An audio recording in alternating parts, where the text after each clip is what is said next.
என் வார்த்தைக்கு என்ன செய்தார்? செவி கொடுத்தார். ஆமென். உங்க அப்பா, உங்க தகப்பனாகிய ஆபிரகாம் என் வார்த்தைக்கு செவி கொடுத்து அவருக்கு நான் என்னென்ன வாக்குறுதி கொடுத்தேனோ அதெல்லாம் உன் வாழ்க்கையில நான் நிறைவேற்றுவேன் என்று சொல்லி ஈசாக்குக்கு கர்த்தர் என்ன செய்யறாரு? ஞாபகப்படுத்துறார். ஆமென். ஞாபகப்படுத்தும் போது அவர் என்ன சொல்றாரு? உன் தகப்பன் என் சொல்லுக்கு கீழ்ப்படிந்தார். ஆமென். சரி, எது ஆபிரகாம் எப்படி கீழ்ப்படிந்தார், எந்த விஷயத்துக்கு கீழ்ப்படிந்தார் என்று பார்க்கும்போது வாசிங்க. ஆதியாகமம் 22ஆம் அதிகாரம் 18வது வசனத்தை வாசிங்க. இந்த பகுதி வேதத்தை அழகா ஒழுங்கா கிரமமா சரியா வேதத்தை வாசிக்கிறவங்க படிக்கிறவங்களுக்கு தெரியும் இங்க என்ன நடந்ததுன்னு. ஆமென். 25 வருஷம் ஆபிரகாம் காத்திருந்து ஈசாக்கு என்ன செய்யறாரு? பெற்றெடுக்கிறார். 25 வருஷம், 1 2 வருஷம் இல்ல, 25 வருஷம், கிட்டத்தட்ட சில்வர் ஜூப்ளி இல்லையா? 75 வயசுல ஆபிரகாம் தேவன் சந்திக்கிறார். 100 வயசுல கர்த்தர் ஆபிரகாமுக்கு ஈசாக்கை பிள்ளையாய் கொடுக்கிறார். இப்ப அந்த ஈசாக்கை கர்த்தர் என்ன சொல்றாரு? எனக்கு பலியிடுன்னு சொல்றாரு. எனக்கு உன்னுடைய அதாவது உன்னுடைய ஏக புத்திரனும் சரி ஆண்டவரே. ஆபிரகாம் தேவனிடத்துல போய் வாக்குவாதம் பண்ணல, ஆர்கியூமெண்ட் பண்ணல, சண்டை போடல, வேதனை போடல, தேவனுக்கு மறுப்பு தெரிவிக்கல, எதிர்ப்பு தெரிவிக்கல. ஆண்டவர் ஆபிரகாம் சொன்னாரு, எனக்கு நீ பலியிடுன்னு சொன்ன சரின்னு சொல்லிட்டாரு. நேர வீட்டுக்கு வந்துட்டாரு. சாராளோடு கூட போய் டிஸ்கஷன் பண்ணல. சாராளுக்கு போய் என்ன பண்ணல, ஆண்டவர் எனக்கு இப்படி சொல்றாரு, நம்ம பிள்ளைய கேட்கிறாரு, என்ன பண்ண கூட்டிட்டு போய் தேவனுக்கு பலியிட போற நேரத்துல அந்த கை காலெல்லாம் கட்டி பலிபீடத்துல ஈசாக்கை படுக்க வைத்து தன் உரையில இருந்த பட்டயத்தை எடுத்து வெட்ட போற நேரத்துலதான் கர்த்தர் ஆபிரகாம் பரலோகத்திலிருந்து கர்த்தருடைய தூதனானவர் கூப்பிடுறாரு. ஆபிரகாமே, ஆபிரகாமே, பிள்ளையாண்டன் மேல என்ன செய்யாத, கையை போடாத, நீ உன்னுடைய ஏக புத்திரன் ஏக சுதனும் பாராதபடி அவனை எனக்காக நீ ஒப்பு கொடுத்தபடினா நீ தேவனுக்கு பயப்படுகிறவன் என்று இப்போது நான் அறிந்து கொண்டேன் என்று. ஆனா நீங்க நல்லா யோசிக்கணும், ஏன் ஆபிரகாமுக்கு இப்படி ஒரு சூழ்நிலையில கர்த்தர் கொண்டு போக காரணம் என்ன? ஆபிரகாமை பொறுத்த வரைக்கும் அது சோதனை. ஏன்னா 25 வருஷம் காத்திருந்து அந்த பிள்ளையை கொடுக்கிற மாதிரி கொடுத்து கர்த்தர் கேட்கிற மாதிரி கேட்கிறாரு, எனக்கு கொடுத்துருன்னு. ஏன் ஆண்டவர் இந்த ஆபிரகாமை இப்படிப்பட்ட ஒரு நிர்பந்தமான ஒரு சூழ்நிலை, தேவனா பிள்ளையா? ஆனா தேவனா குழந்தைன்னு வரும்போது தேவன் தான் எனக்கு முக்கியம் சொல்லி தேவனை ஆபிரகாம் ஈசாக்கு என்ன செய்யறாரு? தேவனுக்கு ஒப்பு கொடுக்கிறார். ஆனா ஆபிரகாமுக்கு நல்லா தெரியும் தேவன் நரபலி விரும்புறவர் அல்ல. ஆமென். சரி, ஏன் தேவன் ஆபிரகாமுக்கு இப்படிப்பட்ட ஒரு சூழ்நிலைக்கு கொண்டு பார்த்தாருன்னு என்ன தெரியுமா? தேவனுக்கு நல்ல பாருங்க, தெளிவா சொல்ற. நிறைய தடவை இந்த வார்த்தைகள் நம்ம கேட்டிருப்போம், சத்தியத்தை ஊழியக்காரன் மூலமா நிறைய ஆழமா நம்ம கேட்டிருப்போம். ஆனா இன்னைக்கு ஆண்டவர் சொல்ற என்னன்னா, 25 வருஷம் ஆதியாகமம் 17ஆம் அதிகாரம் 22ஆம் வசனத்தை பாருங்க. 2 நண்பர்கள் உட்கார்ந்து பேசுகிறது போல பரலோகத்தில் இருக்கிற தேவன் கீழே இறங்கி ஆபிரகாமோடு உட்கார்ந்து பேசி முடிச்ச பிறகு அவர் எழுந்தள்ளி போனார். ஆமென். அப்படிப்பட்ட ஆபிரகாமுக்கும் தேவனுக்கு இருக்கிற உறவில இந்த ஈசாக்கு தடையாய் வந்துட்டாரோ என்று தேவன் நினைக்க வேண்டிய சூழ்நிலை ஆயிடுச்சு. ஆண்டவர் என்ன நினைக்கிறாரு? ஆபிரகாமுக்கு எனக்கு இருந்த நட்புக்கும் உறவுக்கு ஈசாக்கு ஒரு விரிசலாய், அதாவது தேவனுக்கும் ஆபிரகாமுக்கு இருக்கிற உறவுக்கு இடைஞ்சொல்லாய் இந்த ஈசாக்கு வந்துட்டாரோ என்கிற அளவுக்கு தேவன் யோசிக்க வேண்டிய, சிந்திக்க வேண்டிய ஒரு சூழ்நிலையில ஈசாக்கும் ஆபிரகாமும் இருந்தது. அதனால நடைமுறை வாழ்க்கலாம், அதை பிராக்டிகலாவே சோதித்து அறியணும்னு சொல்லி இந்த சூழ்நிலைக்கு ஆண்டவர் ஆபிரகாமை விட்டார். ஆமென். முதலாவது சொல்றேன், கீழ்ப்படுதல்ங்கிறது பாருங்க, தேவனுக்கு ஈக்குவலா, அதாவது கர்த்தருக்கு ரிலேட்டடா, கர்த்தருக்கு நேரா நீங்க எதை வைத்தாலும் அதுல உங்களுக்கு சோதனை வரும். நீங்க தேவனுக்கு துல்லியமா உங்க புருஷனை நிறுத்தினா கர்த்தர் அதை அனுமதிக்க முடியாது, ஏற்றுக்கொள்ள முடியாது. தேவனுக்கு ரிலேட்டடா உங்க கணவன், உங்க மனைவி, பிள்ளைகள், வேலை, படிப்பு, தொழில், பிசினஸ் அப்படின்னு சொல்லி எதை நீங்க முன்னாடி கொண்டு போய் நிறுத்தினாலும், அல்லேலூயா, எதை கொண்டு போய் நீங்க நிறுத்தினாலும் தேவன் அதை சோதிக்க மறக்க மாட்டார். ஆமே. அப்ப முதலாவது நீங்க யோசிச்சு பாருங்க, இந்த வேலையை வரக்கு முன்னாடி தேவனுக்கு எனக்கு இருக்கிற உறவு எப்படி இருந்தது? கர்த்தர் எனக்கு இந்த படிப்பை தரக்கு முன்னாடி நான் தேவனோடு எப்படி இருந்தேன்? கர்த்தர் எனக்கு இந்த வீட்டை தரக்கு முன்னாடி நான் தேவனோடு எப்படி உறவாடி இருந்தேன்? கர்த்தர் எனக்கு இந்த வேலை வாய்ப்புகளை உருவாக்கி கொடுக்க முன்னாடி நான் தேவனோடு எப்படி பேசி பழகினேன்? கர்த்தர் எனக்கு இந்த வாழ்க்கையை நியமித்து கொடுத்து இந்த பிள்ளையை தரும்போது நான் எப்படி இருந்தேன்?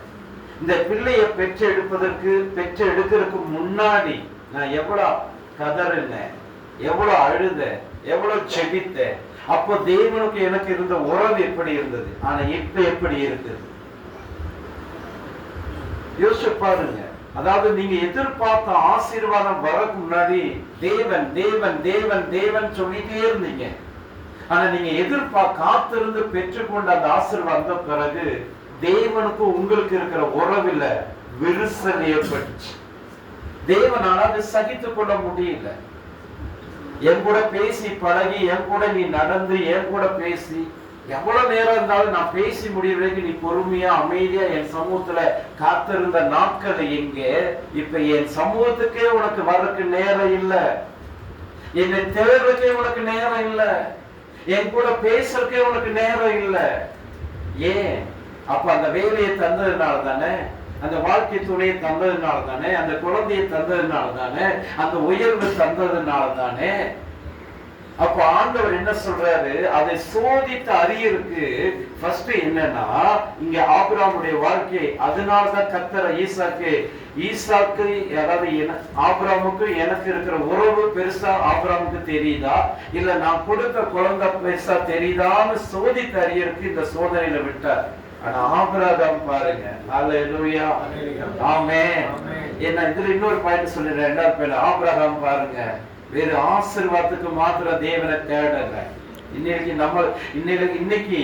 நம்மளில் பலரும் ஆசீர்வாதத்துக்கு மாத்திரம் தான் கர்த்தரை தேடுறாங்க, விடுதலைக்கு மாத்திரம் தான் தேடுறாங்க, சுகத்துக்கு மாத்திரம் தான் தேடுறாங்க, சந்தோஷத்துக்கு மாத்திரம் தான் தேடுறாங்க. ஆனா அவரோடு எனக்கும் தேவனுக்கு இருக்கிற அந்த உறவில நான் பலம் கொள்ளணும். என் கூட தேவன் என்னை உண்டாக்கின தேவனோடு நான் வாழ்நாள் முழுவதும் மரித்து என் ஆத்மா தேவனிடத்துல போய் சேரும் மட்டும் அந்த உறவு பலப்படணும் நிறைவு நினைக்கிறது இல்லை. அதனாலதான் பாதியிலே அத்துட்டு போகுது. இப்ப ஆபிரகாம் பாருங்க, தேவன் ஆபிரகாமை அறிந்ததை விட ஆபிரகாம் தேவனை அறிந்ததுதான் உண்மை. அதனாலதான் ஆபிரகாம்னால ஜெயிக்க முடிஞ்சது. தேவன் என்ன டெஸ்ட் வைக்கிறாரு, பட் இந்த டெஸ்ட்ல நான் பாஸ் ஆவேன். ஏன்னா அவரை பத்தி எனக்கு 100க்கு 100 தடவை இல்ல, 1000க்கு 1000 தடவை எனக்கு தெரியும். அவர் நரபலி விரும்புகிறவர் அல்லவே அல்ல. இது எங்கேயோ என்ன டெஸ்ட் பண்றார், பட் இதுல நான் வின் பண்ணியே தீருவேன். ஹல்லேலூயா. இதுதான் ஆவிக்குரிய வாழ்க்கையினுடைய வளர்ச்சி, முதிர்ச்சி, தேவனோடு கூட உறவாக ஒரு உறவு. ஆமென்.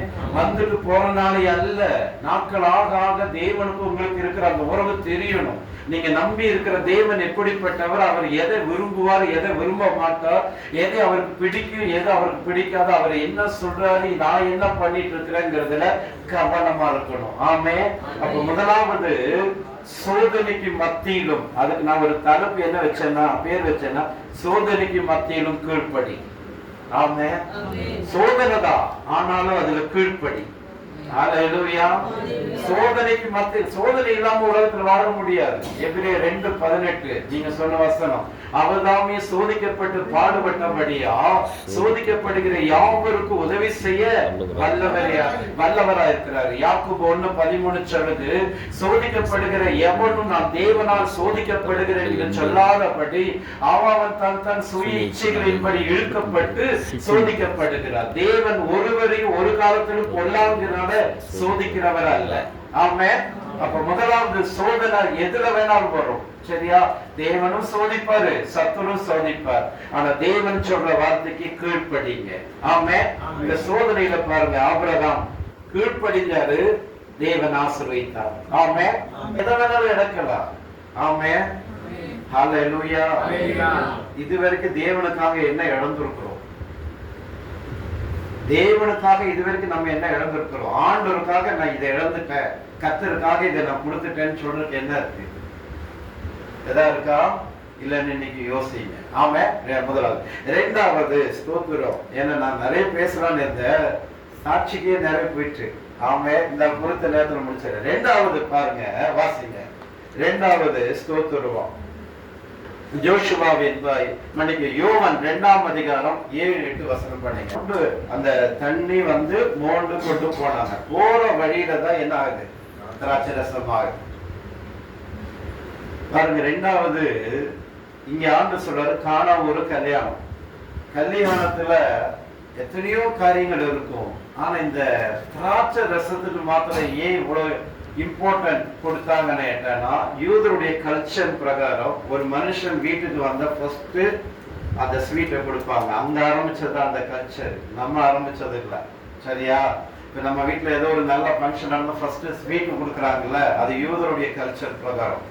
இப்ப அந்த திராட்சை ரசம் குறைப்பட்டா, அந்த யாருக்கெல்லாம் அந்த திராட்சை ரசம் இல்லையோ அவங்க என்ன சொல்லுவாங்கன்னா, அப்ப நான் வந்தது உனக்கு பிடிக்கல, நாங்க வந்தது உங்களை ஏற்றுக்கொள்ள முடியல, நாங்க வந்தது உங்களுக்கு கஷ்டம் அப்படின்னு நிறைய பேர் சங்கடப்படுவாங்க. ரெண்டாவது என்னன்னா, கல்யாண வீடு. கல்யாண வீடு நம்ம நார்மலா ஒரு வீட்டுல கூட இருந்து ஒரு 10 லைனா சரின்னு போகலாம். ஆனா ஒரு ஃபங்க்ஷன் 10 லைன் என்ன ஆகும்? அந்த கல்யாணம் பண்ற பொண்ணுக்கும் மாப்பிள்ளைக்கும் கடைசி வரைக்கும் அது பேரு தான். என்ன பேரு? உங்க கல்யாணத்துக்கு வந்த, சோறு கூட கிடைக்கல, அவ்வளவு கஷ்டப்பட்டு வந்த, அவ்வளவு பெரிய ஒரு கிஃப்ட் வாங்கிட்டு வந்த, மொய் வச்சிட்டு போற, சோறையே தரலன்னு காலத்துக்கும் சொல்லி சொல்லி குறை சொல்லிட்டு இருப்பாங்க. என்ன? இப்ப அந்த கல்யாண வீட்டுல இப்ப திராட்சை ரசம் குறைப்பட்டது, உடனே ரெடி பண்ணவும் முடியாது. அப்ப என்ன பண்ணாங்க? இயேசு இடத்துல கொண்டு போறாங்க. ஆண்டவர் என்ன சொல்றாரு? 6 கச்சேரி அங்க இருந்தது. 6ங்கிற வார்த்தைக்கு என்ன அர்த்தம்னா வெறுமைன்னு அர்த்தம். சரியா? 1 ஆரம்பம், 2 ரெட்டிப்பு, 3 ஜீவன், 4 இயற்கை. இயற்கை இருக்குல்ல, ஈஸ்ட் வெஸ்ட் சவுத் நார்த், இயற்கை. 5 இயேசு கிறிஸ்துடைய 5 விதமான காயங்களும் 5 விதமான ஊழியர்களும். 6 வெறுமை. 6வது நாள் தான் மனுஷனை தேவன் உண்டாக்குறார். 6ங்கிறது வெறுமை. 7ங்கிறது என்னன்னா பரிபூர்ணம். ஏன்னா 7வது நாள் தான் கர்த்தர் ஓய்ந்திருந்தார். ஆமா, எல்லாத்தையும் உண்டாக்கி. இப்ப அந்த 6 கச்சேரி அங்க இருந்தது வெறுப்பு. இப்ப அதுல தண்ணி நிரப்பிட்டார். ஆமா, தண்ணி நிரப்பு. இப்ப என்ன சொல்றாரு? 3 பந்தியை விசாரிக்க போங்கன்னாரு. ஆமே. அந்த போற வழியில தான் அது திராட்சை ரசமா மாறுது. ஆமே. அதுவும் பார்த்தா சாப்பிட்டு பார்த்தவங்க என்ன சொல்றாங்கன்னா, யாராவது இவ்வளவு டேஸ்டா இருக்கிற, இவ்வளவு நல்லா இருக்கிறது எடுத்து வச்சுட்டு நல்லா இல்லாதது முதல்ல கொடுப்பாங்களா அப்படின்னு. ஏன்னா அவ்வளவு டேஸ்டா இருந்துச்சு. ஆமே. ஹல்லேலூயா. இப்ப ரெண்டாவது இதுக்கு நான் சொல்றேன், உங்க தேவைகள் சந்திக்கப்படணும்னா விசுவாசம் மட்டும் இல்ல, ஜெபம் மட்டும் இல்ல, உங்க தேவைகள், நம்ம உலகத்துல வாழ்ற வரைக்கும் நமக்கு தேவைகள் இருக்கத்தான் செய்யும். ஆமே. ஹல்லேலூயா. இப்ப பாருங்களேன், நான் ஸ்கூல் படிக்கிற காலத்துல எனக்கு நல்ல ஞாபகம் இருக்கு. 3 10 ரூபா, 30 ரூபா 3 வேளை எங்க அம்மா சாப்பாடு தருவாங்க. ஆனா இன்னைக்கு ஒரு டீ குடிக்கணும்னா குறைஞ்சது 50 ரூபா இல்லாம டீ குடிக்க முடியாது. அப்படிதானே? ஒரு டீ குடிக்கிறதுக்கு இன்னைக்கு 50 ரூபா தேவை தானே? ஆனா நான் ஸ்கூல் படிக்கிற காலத்துல காலையில மதியம் நைட்டு 3 வேளைக்கு சாப்பாடு தருவாங்க. 30 ரூபா.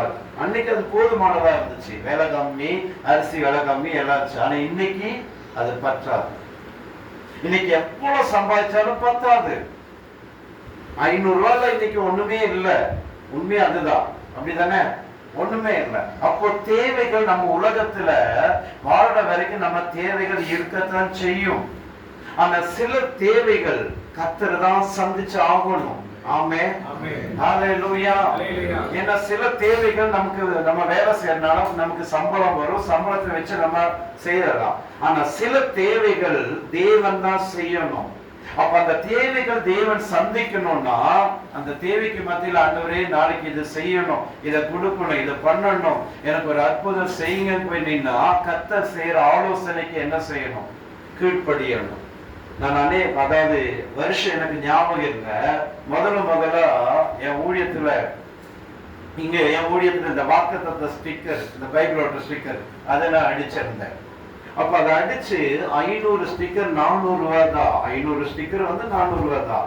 ஒரு FMBல ஊழியம் செய்ய ஒரு பிரதர் தான், நீங்க வாக்குத்தத்தை மட்டும் எனக்கு கொடுங்க பிரதர், நான் அதை டிசைன் எல்லாம் பண்ணி உங்களுக்கு ஸ்டிக்கரா கொடுத்துட்றேன்னு நான் கொடுத்து அவரை அடிச்சுட்டு என் கையில கொடுத்தாரு. அது ஒரு கிறிஸ்துமஸ் மாசமா இருந்ததுனால கிறிஸ்துமஸ் முடிஞ்சு அடுத்த நாள் காலையில கொண்டாந்து கொடுத்துட்டாரு. பிரதர் ஸ்டிக்கர் ரெடி ஆயிடுச்சு, 500 ஸ்டிக்கர் 400 ரூபாய் தான் கொடுத்து போயிட்டாரு. நான் சொன்னேன், பணம் இல்லையே பிரதர் அப்படின்னு. பிரதர் இப்பதான் நீங்க ஊழியத்தை ஆரம்பிச்சிருக்கீங்க, உடனே எல்லா தேவையும் சந்திக்காது, கொஞ்ச நாள் பரவாயில்ல, நீங்க எப்ப வேணா கொடுங்க, ஒன்றும் பிரச்சனை இல்லைன்னா அவர் பெருந்தன்மையா கொடுத்துட்டு போயிட்டாரு. எனக்கு என்ன ஒரு எண்ணம் கேட்டேன்னா, நம்ம முதல்ல நம்ம ஊழியத்துல ஒரு ஸ்டிக்கர் அடிச்சிருக்கிறோம், இது கடன் சொல்லி எப்படி வாங்குறது அப்படின்னு சொல்லி நான் சொன்னேன். இல்ல பிரதர் நீங்க வைங்க, இன்னும் இந்த வருஷம் முடிட்டு 5 நாள் இருக்கு, 26ஆம் தேதி டிசம்பர் 26ஆம் தேதி, இந்த 5 நாளுக்குள்ள கத்த தேவை சந்திச்சு நான் பணத்தை செலுத்திய வாங்குறேன்னு சொல்லி கொடுத்து விட்டுட்டேன். இப்ப நான் எல்லா ஃப்ரெண்ட்ஸுக்கிட்டையும் என்ன செய்யறேன், போன் பண்ணி கேட்கிறேன். எவ்வளவுக்கு? 400 ரூபாய்க்கு, வெறும் 400 ரூபாய்க்கு போன் பண்ணி கேட்கிறேன்.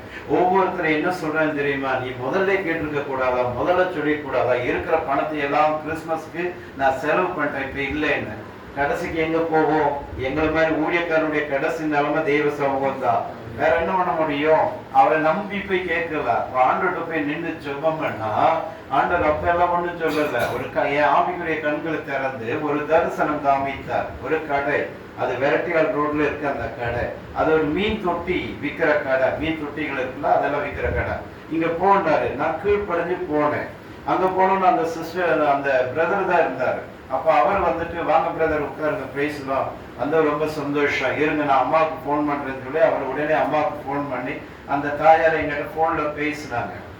பேசி முடிஞ்சோடனே அவங்க சொன்னாங்க, அம்மா வரக்கு லேட் ஆகும் பிரதர், நீங்க எப்படி அம்மா பார்த்துட்டு ஜோம்னிக்கு போறீங்களா அப்படின்னு. இல்ல பிரதர் எனக்கு ஊழியம் இருக்கு, நான் ஜோம்னி கிளம்புறேன். அப்படி ஜெபம் பண்ணிட்டு ஜெபம் பண்ண பாருங்க, நான் ஜெபம் பண்ணி அவங்களுக்கு அன்னைக்கு ஜோம் பண்ணிட்டு ஆசை வச்சுட்டு வந்தேன். அப்ப அன்னைக்கு ஒரு துணி கவரும் கொடுத்தாங்க, அதுல ஒரு ஃபேண்ட் ஷர்ட் இருந்தது, அதுக்கு மேல ஒரு கவர் வச்சாங்க. ஏன்னா அன்னைக்கு அவங்க அப்பா இறந்த நாளுனால அந்த ஞாபகமா அந்த ஃபேண்ட் ஷர்ட்டும் கொடுத்தாங்க. நான் வாங்கிட்டு வந்தேன். நல்லா பாருங்க, ஜெபம் பண்ணி ஸ்தோத்திரம் பாருங்க, அதெல்லாம் வாங்கிட்டு வீட்டுல இதே மாதிரி ஃபேன் போட்டு சேர்ல உட்காந்துக்கும். அப்பதான் ஆண்டவர் பேசுறாரு, அந்த கவர் எடுனாரு. எடுத்து பார்த்தா அதுல ஒரு 500 ரூபாய் ஒரு 100 ரூபாய் இருந்தது. மொத்தம் எவ்வளவு 600 ரூபாய் இருந்துட்டு ஆண்டவர் என்ன கேட்டார் தெரியுமா? ஒரு 400 ரூபாய். அவர் அப்படிதான் சொன்னார், ஒரு 400 ரூபாய்க்கு என் மேல உனக்கு விசுவாசம் இல்லைல்ல, 400 ரூபாய்க்கு என் மேல உனக்கு விசுவாசம் இல்லை. சரி, இன்னைக்கு ஊழியத்துக்கு 400 ரூபாய், நாளைக்கு ஊழியம் பெருகும், 4000 ரூபாய் தேவைப்படும், 40,000 தேவைப்பட காலம் வரும், 4 லட்சம் தேவைப்பட காலம் வரும், 4 கோடியே தேவைப்பட காலம் வரும். யாரு நீ கேட்ட உடனே நான் வச்சுங்கன்னு கொடுக்க போறாங்க? உன்னை வேலையை விட சொன்னது நான். ஆண்டு சொன்னாங்க, உன்னை வேலையை விட்டு ஊழியத்துக்கு அழைச்சது நான். 1 ரூபாய்னாலும் நீ என்ன சார்ந்து நிக்கணும். ஆமென், ஹல்லேலூயா. 1 ரூபாய்னாலும் உனக்கு ஒரு 1 ரூபாய் காசு இருந்தாலும் நீ என்னதான் சார்ந்து நிக்கணும், யாரையும் சார்ந்து நிக்க கூடாது. ஆமென், ஹல்லேலூயா. பாருங்க, அது ஒரு பக்கம் இருந்தாலும் இன்னொரு பக்கம் அந்த தரிசனம் காமிச்சு அந்த கடைக்கு நீ போ அப்படின்னு சொன்னோன்னு கீழ்ப்படிஞ்சு போனதுனால அன்னைக்கு அந்த தேவை சந்திக்கப்பட்டது. இல்ல ஆண்டவரே நான் போக மாட்டேன், நான் இங்கதான் இருப்பேன், நான் வீட்டுக்குள்ளதான் இருப்பேன், நீங்க என்ன பண்றீங்க, கொடுக்கறதையும் பூரை பிரிச்சு கொடுப்பீங்கன்னு பழமொழி இருக்கு, அதே மாதிரி இந்த பில்டிங் பிரிச்சு போடுங்கன்னா அதெல்லாம் போட மாட்டேன். ஆமென். அப்ப தேவைகள், உங்க தேவை சந்திக்கணும்னா பாருங்க, அந்த காண ஒரு கல்யாணத்துல திராட்சை ரசம் குறைப்பட்டது உண்மைதான். ஆண்டவர் நினைச்சிருந்தா திராட்சை ரசம் அந்த கிளாஸ்லயே எல்லாம் வந்திருக்க பண்ண முடியும். ஆனா அவர் என்ன சொன்னாரு, அந்த 6 கச்சாரி என்ன செய்ய சொன்னாரு, தண்ணியின் நிரப்புங்க. ஹல்லேலூயா. ஆமென். அவங்களும் அந்த வேலைக்காரங்களை கீழ்ப்படிஞ்ச தன் தண்ணியை நிரப்பியதுனாலதான் அற்புதம் பார்க்கப்பட்டுச்சு. ஆமே, தேவைகள் சந்திக்கப்பட்டுச்சு. அந்த கல்யாண வீட்டுக்காரங்களுடைய மான மரியாதை காக்கப்பட்டுச்சு. ஆமே, அல்லேலூயா. அதிகாரப்படி பேரும் புகழும் வந்துருச்சு. ஏன்னா முந்தின திராட்சரசம் கொடுத்ததை பார்க்கிலும் இந்த திராட்சரசம் ஒரு அற்புதம், எத்தனை மகத்துவமான காரியங்கள் செய்து பாருங்க. ஆமே, அப்ப கீழ்ப்படியும் போதுதான் சில தேவைகள் சந்திக்கப்படும். ஆமே, ஆண்டவர் சொல்லுவாரு, அமைதியா பொறுமையா, நீங்க அமைதியா பொறுமையா இருக்கணும். நீ போய் இவங்களை போய் பாருன்னு போய் பார்க்கணும், போய் கேளுன்னா கேட்கணும். அல்லேலூயா. நீங்க போய் கேட்க ஆண்டவர் சொல்லுவாரு, சரி நீ அவங்ககிட்ட போய் கேளு அப்படின்னா கேட்கணும். ஆமே, நீங்க ஆண்டவர்கிட்ட தேவைக்காக போய் ஜெபம் பண்றீங்க, அப்ப ஆண்டவர் அதுக்காக பேசுவார். இத பண்ணு, இப்படி செய், இப்படி போ அப்படின்னு ஆண்டவர் பேசுவார். அதன்படி நீங்க செய்யணும். அந்த செயல்படுறதுக்கு பேரு தான் கீழ்ப்படுதல். ஆமே, அந்த செயல்படுறதுக்கு பேரு தான் கீழ்ப்படுதல். அப்ப கர்த்தர் சொல்றபடி நீங்க செய்தீங்கன்னா உங்க தேவை எவ்வளவு பெரிய தேவையானாலும் அதை அவர் சந்திப்பார். ஹல்லேலூயா. அதை அவர் சந்திக்க அவரால் முடியும். ஆமே, ஆனா ஆண்டவர் என்ன எதிர்பார்க்கிறேன்னா கீழ்ப்படுதல். நான் சொன்னபடி இவன் செய்யறேன், நான் வாழுகிறேன், நான் செய்யறேன். ஆமே, சொல்லுங்க. ஆமே, ஹல்லேலூயா, ஹல்லேலூயா. ஆமே, ஆண்டவர் சொன்னபடி நீங்க கீழ்ப்படிந்து செய்தீங்கன்னா உங்க தேவைகள் சந்திக்கப்படும். ஹல்லேலூயா. நீங்க கடனில் இருப்பது கர்த்தருக்கு பிரியமில்லாத காரியம். வேதத்துல பாருங்க, ஒரு வசனம் சொல்றேன், 2 வாங்கி வீட்டுல கொண்டு வந்து வெயி. ஆமே, எலிசாவுடைய வார்த்தையின்படி போய் அக்கம் பக்கம் இருக்கிற எல்லாருடைய வீட்டுல காலியான பாத்திரத்தை வாங்கிட்டு வந்து தன் வீட்டுல வைத்தா பாருங்க, என்ன செய்யுது, அந்த பாத்திரத்துல என்ன வருது, வீட்டுக்குள்ள இருந்து என்ன வருது.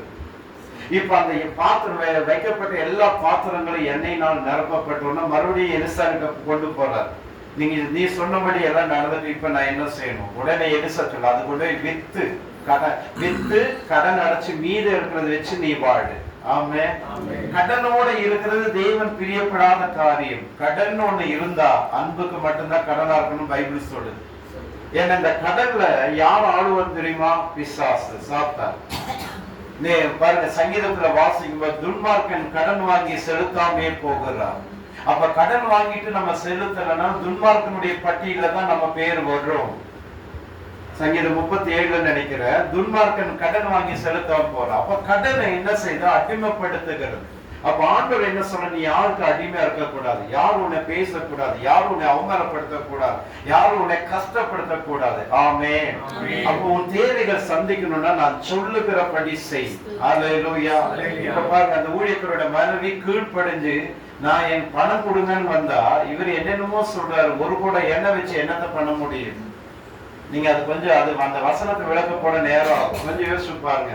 ஒரு 50 மில்லி 100 மில்லி தேங்காய் எண்ணெய் இருக்குல்ல, ஒரு தேங்காய் எண்ணெய் உதாரணமா சொல்றேன், தேங்காய் எண்ணெய் பாருங்க, அது அந்த பாட்டிலுக்குள்ள வருது. தென்னை மரத்துல இருந்து அப்படியே வந்துருமா?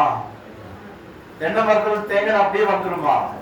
முதல்ல மரத்துல ஏறணும், தேங்காய் பறிக்கணும், அதுக்கப்புறம் தேங்காய் என்ன செய்யணும்? மட்டை உரிக்கணும், அதுக்கப்புறம் உடைக்கணும், அதுக்கப்புறம் சின்ன சின்ன கீத்தா பண்ணி காய வைக்கணும். அது காயறதுக்கே பல நாள் ஆகும்.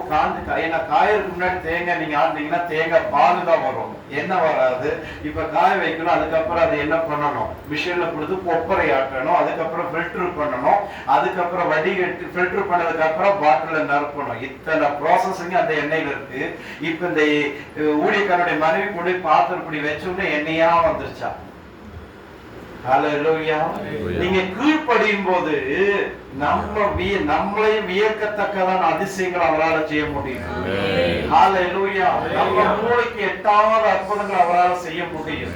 ஆனா தேவன் எதிர்பார்க்கிறது கீழ்ப்படிதல். ஹல்லேலூயா. நீங்க ஒரு ஒரு தேவைக்கு போய் நிக்கும்போது கர்த்தர் என்ன சொல்றாரோ அதன்படி செய்யுங்க, அந்த தேவைகள் சந்திக்கப்படும். ஆமே. 2வது. 3வது எதுக்கு நீங்க கீழ்ப்படியணும்னா, 3வது எதுக்கு நீங்க, அதாவது பாருங்க, இஸ்ரவேல் ஜனங்களை மீதியானுடைய கையில தேவன் 7 வருஷம் தேவன் ஒப்பு கொடுத்தார். என்ன காரணம் அப்படின்னா, நல்லா பாருங்க, அவங்க தேவன் சொன்னாரு, நான் உங்களை மீதியானுடைய தேசத்துக்கு மத்தியில தான் குடியிருக்க பண்ணியிருக்கிறேன். ஆனா அவர்களுடைய தேவர்களுக்கு நீங்க என்ன செய்யாதீங்க, பயப்படாதீங்கன்னு சொன்னார். ஆனா இவர்கள் என்ன செய்தார்கள்? பயந்தார்கள். அந்த பயந்தது கர்த்தருடைய பார்வைக்கு என்னவா இருந்தது? பொல்லாப்பா இருந்தது. நீங்க கீழ்ப்படிதலுங்கிறது வெறும் பைபிள் படிக்கிறது மாத்திரம் இல்ல, ஞாயிற்றுக்கிழமை சர்ச்சுக்கு போறது மாத்திரம் இல்ல, ஒழுங்கா காலையில இருந்து ஜெபம் பண்றது மாத்திரம் இல்ல. தேவன் சொல்றாரு பாருங்க, பயப்படாதேன்னு சொன்னா நீங்க பயப்படக்கூடாது. அதை மீறி நீங்க பயப்படுறீங்கன்னா நீங்க கீழ்ப்படியலன்னு அர்த்தம். இன்னைக்கு நிறைய பேர் என்ன, நீங்க ஈஸியா சொல்லிடுறீங்க பிரதர் பயப்படாதீங்க, நாளை என் சூழ்நிலை எனக்கே தெரியும், நான் நைட் தூங்கி எவ்வளவு நாள் ஆச்சு தெரியுமா, சாப்பிட்டு எவ்வளவு நாள் ஆச்சு தெரியுமா, என் சூழ்நிலையில நீங்க இருந்தாதான் உங்களுக்கு தெரியும். ஊழியக்காரனுக்கு நீங்க ஆலோசனை கொடுக்கறீங்க. ஆனா கர்த்தர் என்ன சொல்றது, நீ பயப்படாத, நான் உன்னோடு கூட இருக்கிறேன். ஆமென். அதை மீறி இவங்க பயந்தது, இஸ்ரவேல் ஜனங்கள் அதை மீறி பயந்ததே கர்த்தருடைய பார்வைக்கு என்னவா இருந்தது, பொல்லாப்பா இருந்தது. நீங்கள் ஆண்டவரே சொல்றாரு பாருங்க, நீங்க என் சொல்லை கேளாம போனீர்கள். ஏன்னா 4:18-19 நினைக்கிறேன், பயமானது வேதனை உள்ளது, பயப்படுகிறவன் தேவனை அறியான். தேவனை அறிய. இப்ப நீங்க பாருங்களேன், வேதத்துல சீக்கிரமா நான் போற டைமா இருந்தனால வேதத்துல நீங்க பாத்தீங்கன்னா 8ஆம் அதிகாரத்துல நீங்க வாசிச்சு பாருங்க.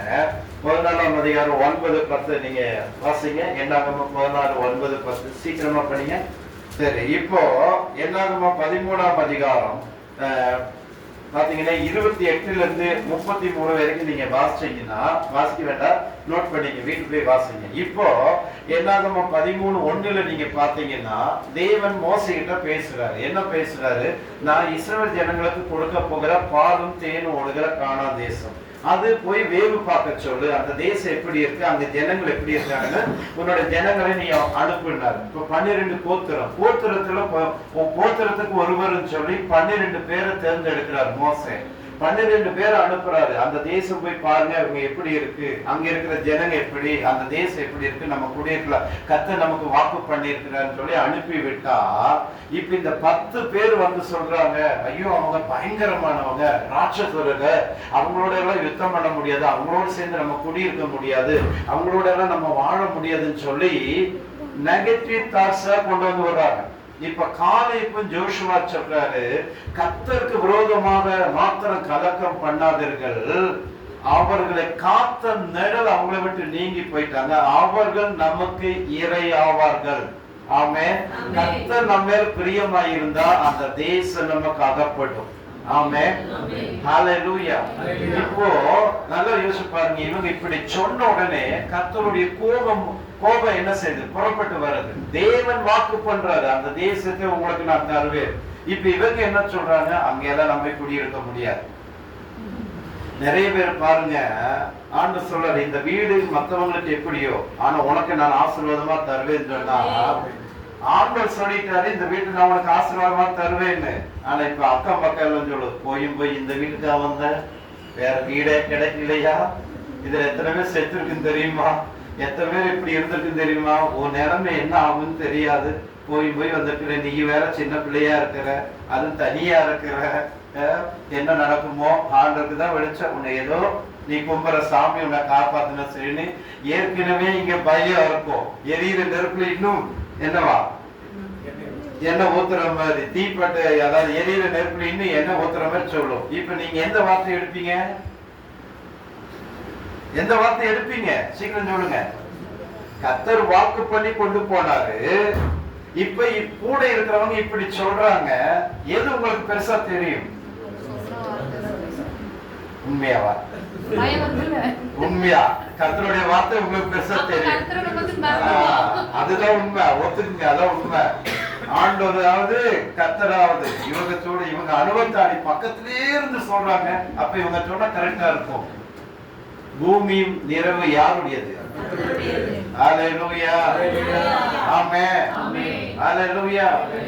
நாங்க இங்க வரதுக்கு முன்னாடி இந்த பட்டுப்பாடு நமக்கு தான் தெரியும். இந்த வீடு இங்க இப்ப சாட்சி சொல்லி முடிச்சாரு, இங்க இப்ப நீங்க எல்லாம் வந்திருக்கீங்க பாருங்க. இப்ப ஜோம் பண்ணும்போது சிலருடைய கட்டுகளை உடைக்கும், அப்ப இந்த சர்ப்பத்தின் ஆவி அது பேசும், அது சொல்லும், இந்த வீட்டுக்கு நீங்க குடி வரக்கூடாதுன்னு சொல்லிதான் நான் உங்களை தடுத்தேன், ஏன்னா இந்த மாதிரி எல்லாம் நீ பண்ணிட்டு திருவேன்னு எனக்கு நல்லாவே தெரியும், அதனாலதான் இங்க வர வேண்டாம் தடுத்த, அதை மீறி நீ வந்துட்டியா, ஹல்லேலூயா, அதை மீறி நீ வந்துட்டியா அப்படின்னா, ஹல்லேலூயா. ஏன்னா கர்த்தர் நம்மோடு இருந்தா எத்தனை வரைய பிசாசு நம்ம காலுக்கு கீழே. ஹல்லேலூயா. கூட இப்ப பாருங்க சொல்ற கர்த்தர் நமக்கு இது தரேன்னு வாக்கு பண்ணியிருப்பாரு. ஆனா கூட இருக்கிற சில ஜாகிர கேஸ் இருக்கும். சரியா? அது பிசாசு சில நேரம் யாரை வேணாலும் பயன்படுத்தும். சரியா? உதாரணமா உங்க வீட்டுக்கார பயன்படுத்தலாம், உங்க மனைவியை பயன்படுத்தலாம், உங்க பிள்ளைகளை பயன்படுத்தலாம், யாரை வேணாலும் அவன் பயன்படுத்துவார். ஆனா வார்த்தை கொடுத்தது நமக்கு. ஆமென். ஹல்லேலூயா. அப்ப அந்த வார்த்தையை பிடிச்சிட்டு தான் நீங்க இருக்கணும். ஆமென். சங்கீதம் 91:10 சொல்லுது, பொல்லாப்பு உனக்கு நேரிடது, வாதை உன் கூடாரத்துல அணுகாது. ஏசாயா 54:17 சொல்லுது, உனக்கு விரோதமா உருவாக்குற எந்த ஆயுதமும் வாய்க்காது. உன்னியவன் 3:8 சொல்லுது, பிசாசனுடைய கிரியைகளை அழிக்கும்படி இயேசு கிறிஸ்து வெளிப்பட்டார். ஆமென். மூணாவது, பயப்படாதீங்க. ஃபர்ஸ்ட் ஹல்லேலூயா. பயப்படாதீங்க. பிசாசனுடைய பெரிய ஆயுதமே பயம்தான். இப்ப பாருங்களேன், ஒரு சாதாரண ஒரு 10 ரூபாய் வச்சு 1 கோடி ரூபாய் வரைக்கும் செலவு பண்ணி சூனியம் பண்ணலாம், மந்திரம் பண்ணலாம், செய்யணும். நீங்க ஒரு சூனியம் பண்றவன் எவ்வளவுக்கு எவ்வளவு அதுல பணத்தை போடுறோம்னா அவ்வளவுக்கு அவ்வளவு அதனுடைய வர்க்கு, அதாவது அதனுடைய ஸ்ட்ராங்கு கூடும். ஆனா எவ்வளவு கோடி பணம் போட்டு சூனியம் பண்ணாலும் உடனே ஒரு தேவ பிள்ளைகளை தாக்காது. நீங்க கர்த்தருடைய பிள்ளைகளா இருக்கனாலும் உடனே உங்களை தாக்காது. எப்ப தாக்கும் தெரியுமா? ஃபர்ஸ்ட் உங்களை அறியாமலே ஒரு பயம், அதிர்ச்சிக்கூடிய ஒரு பயம் இருக்கும். பாத்தீங்களா?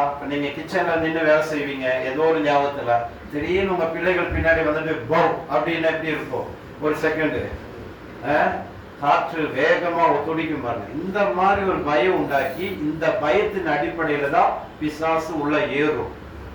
அதனாலதான் ஆண்டவர் சொல்றாரு, பயப்படாத. நீ பயப்படுறது உங்களுக்கு என்ன தெரியும் சொல்லி சிம்பிளா சொல்றீங்க. ஆனா பயங்கிறது பிசாசுடைய பெரிய ஒரு ஆயுதம், சாத்தானுடைய பெரிய ஆயுதம்.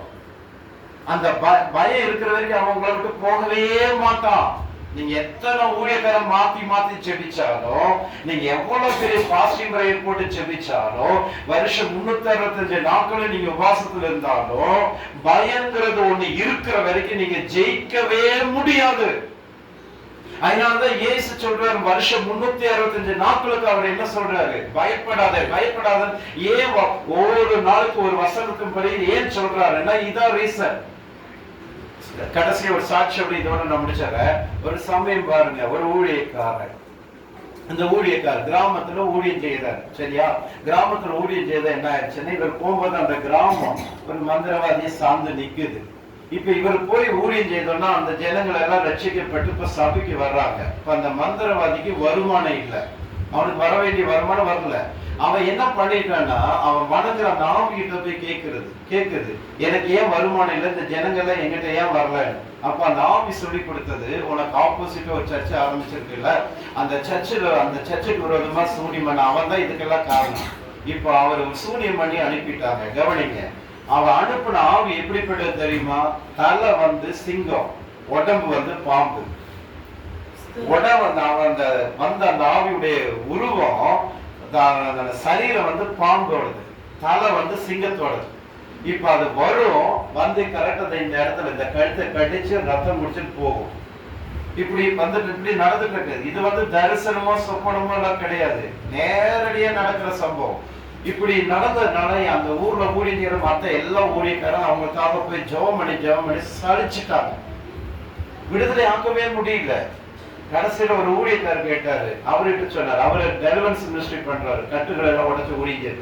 அவர்கிட்ட கொண்டு அவரு அவ்வளவு பெரிய பிசாசா, சரி நம்ம போய் பார்ப்போம்னு சொல்லி அந்த பாதிக்கப்பட்ட ஊழியர்கிட்ட கேட்டாரு, என்ன நடந்தது என்னெல்லாம் கேட்டு தெரிஞ்சுட்டு, சரி இப்ப என்ன பண்றீங்கன்னா, இப்போ நீங்க இந்த ரூம்ல இருங்க, நான் பக்கத்து ரூம்ல இருக்கிறேன், அது எப்படிதான் உங்களை கடிக்குதுன்னு பார்க்கலாம் அப்படின்னு சொல்லி இருந்தார்.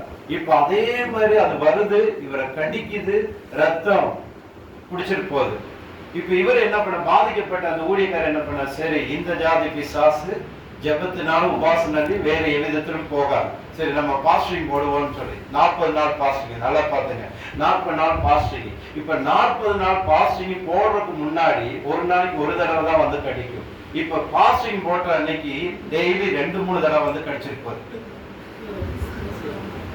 யோசிச்சு பாருங்க. இப்ப இப்படி இருந்துச்சு. சரி, இப்ப இவருக்காக ஜெபம் பண்ண போன ஊழியக்காரு, சரி நீங்க அந்த ரூம்ல இருங்க, நான் இந்த ரூம்ல இருக்கேன்னு ஜெபம் பண்ண. அதே மாதிரி அது வருது, கடிக்குது, இவர் கத்துற, காப்பாத்துங்க காப்பாத்துங்க.